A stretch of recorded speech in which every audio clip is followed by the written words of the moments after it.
Hi hello friends, welcome back to my channel. మనం ఎంతగానో ఎదురు చూస్తున్న ఎస్బీఐ పీఓ నోటిఫికేషన్ అయితే వచ్చేసిందనమాట. ఈ ఇయర్ ఎస్బీఐ పీఓ నోటిఫికేషన్లో చాలా చేంజెస్ వచ్చాయన్నమాట. మనం ఏ ఒక్క పాయింట్ మిస్ చేయకుండా each and every point explain చేసుకుంటూ వెళ్తాము. సో వీడియోని స్కిప్ చేయకుండా ఎండ్ వరకు చూడండి. అలానే కొత్తగా వచ్చిన వాళ్ళు సబ్స్క్రైబ్ చేసుకొని వీడియోని లైక్ చేయండి. First of all, education qualifications కనుక చూస్తే ఏదైనా డిగ్రీ చేసిన వాళ్ళు ఈ నోటిఫికేషన్కి అప్లై చేసుకోవచ్చు. అందులో మెడికల్ అయినా కానీ, ఇంజనీరింగ్ అయినా కానీ, చార్టెడ్ అకౌంటెంట్స్ కానీ, లేదా నార్మల్ బ్యాచిలర్స్ డిగ్రీ కానీ ఏదైనా కానీ అప్లై చేసుకోవచ్చు అన్నమాట. అలానే ఫైనల్ ఇయర్లో ఉన్న వాళ్ళ పరిస్థితి ఏంటన్నా అని అంటారు. వాళ్ళు కూడా అప్లై చేసుకోవచ్చు. బట్ వాళ్ళ రిజల్ట్ ఏదైతే ఉందో 30th of April 2025 ముందే రావాలన్నమాట. ఏజ్ లిమిట్ వచ్చేసి 21 to 30 years మధ్యలో ఉండాలి. అలాగే రిలాక్సేషన్ కూడా ఇక్కడ స్క్రీన్ మీద కనిపిస్తున్నట్టుగా కేటగిరీకి సపరేట్గా ఉంటుంది. ఒకసారి చెక్ చేయండి. ఎస్బీఐ పీఓకి 3 stages ఆఫ్ ఎగ్జామ్ అనేది ఉంటుంది అనమాట. First one preliminary examination, second one mains examination, third one interview section. ఇందులో రీసెంట్గా సైకోమెట్రిక్ టెస్ట్, గ్రూప్ డిస్కషన్ కూడా యాడ్ చేశారు. ఇప్పుడు ఒక్కొక్క ఎగ్జామినేషన్ గురించి ఇన్డెప్త్గా చూద్దాం. First one preliminary examination. ఇందులో 3 sections ఉంటాయి: English, quantitative aptitude, reasoning. First one English వచ్చేసి 40 marksకి, అలానే క్వాంట్ వచ్చేసి 30 marksకి, సిమిలర్లీ రీజనింగ్ కూడా 30 marksకి, టోటల్ 100 marksకి వితిన్ 60 minutesలో. ఇందులో ఒక ప్లస్ పాయింట్ ఏంటంటే మనకి సెక్షనల్ కట్ ఆఫ్ అనేది ఉండదన్నమాట. ఇది ఓవరాల్ కట్ ఆఫ్ అనమాట. బట్ సెక్షనల్ టైమింగ్ అనేది ఉంటుందన్నమాట. ఒక్కొక్క సెక్షన్కి 20 minutes చొప్పున, టోటల్ 1 hour ఎగ్జామ్ ఇది. ఈ year SBI PO preliminary examination section మొత్తం చేంజ్ చేసేసాడు.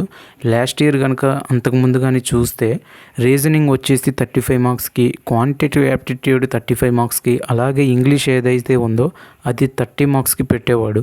టోటల్ 100 marksకి, నో సెక్షనల్ కట్ ఆఫ్ అనమాట. ఈ ప్యాటర్న్ చేంజ్ వెనక కూడా ఒక రీజన్ ఉందన్నమాట. ఇంగ్లీష్, ఎందుకంటే వాడికి ఇంగ్లీష్ బాగా వచ్చిన వాడు కావాలి, అందుకని ఇంగ్లీష్ ఎక్కువ మార్కులకు పెట్టి రీజనింగ్, క్వాంట్ తగ్గించేశాడు మార్క్స్. అలాగే మెయిన్స్ ఎగ్జామ్ ప్యాటర్న్ కూడా ఒకసారి చూస్తే ఫస్ట్ రీజనింగ్ 40 questions ఉంటాయి 60 marksకి, అలానే క్వాంటిటేటివ్ యాప్టిట్యూడ్ 30 questions ఉంటాయి 60 marksకి, అలాగే ఇంగ్లీష్ 40 questions ఉంటాయి 20 marksకి, అలాగే general awareness, banking awareness, current affairs, economy, ఇవి మొత్తం కలిపి 60 marksకి ఉంటాయి 60 bits. అలానే డిస్క్రిప్టివ్ పేపర్ వచ్చేసి ఓవరాల్గా 50 marksకి, psychometric test qualifying in nature, అలానే గ్రూప్ డిస్కషన్ 20 marksకి, ఇంటర్వ్యూ 30 marksకి, ఓవరాల్ 50 marksకి. ఓవరాల్గా చూసుకుంటే మనం mains examination and interview, group discussion కలిపి 300 marksకి ఇవే మనకి మెరిట్ లిస్ట్లో కూడా తీస్తారు.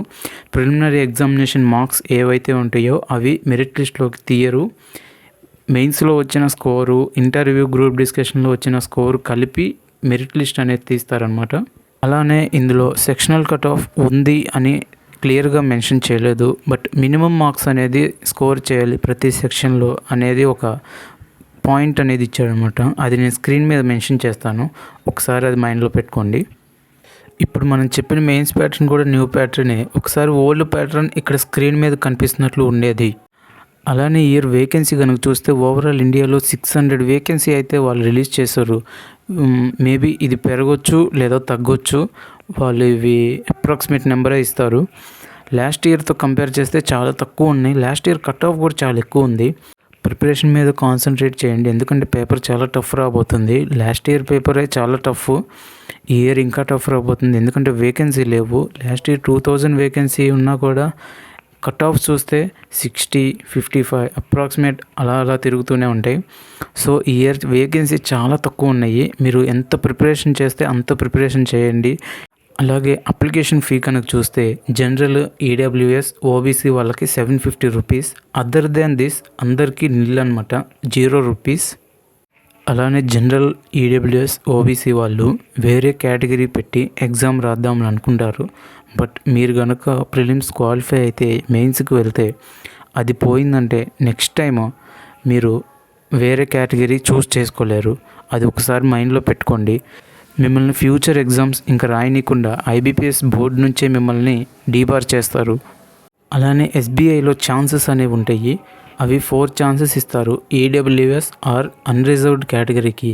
మిగతా ఏ కేటగిరీ అయినా వాళ్ళకి 7 ఛాన్సెస్ అనేవి ఉంటాయి. ఇక్కడ ఛాన్స్ అంటే ఏంటంటే ఒక ప్రిలిమినరీ ఎగ్జామ్ మీరు అటెండ్ అయ్యారంటే అది కనుక క్వాలిఫై అయితే దాన్ని ఒక ఛాన్స్గా పరిగణిస్తారు. ఒకవేళ మీరు ప్రిలిమినరీ ఎగ్జామ్ రాశారు బట్ డిస్క్వాలిఫై అయ్యారు దెన్ దాన్ని ఛాన్స్గా పరిగణించరు. అది మైండ్లో పెట్టుకోండి. వీడియోలో ఏమైనా డౌట్స్ ఉంటే వెంటనే కామెంట్ చేయండి. I will definitely respond to you. And నా ఎక్స్ప్లెనేషన్ కనుక మీకు నచ్చినట్లయితే వీడియోని లైక్ అండ్ షేర్ చేసి ఛానల్ని సబ్స్క్రైబ్ చేసుకోండి.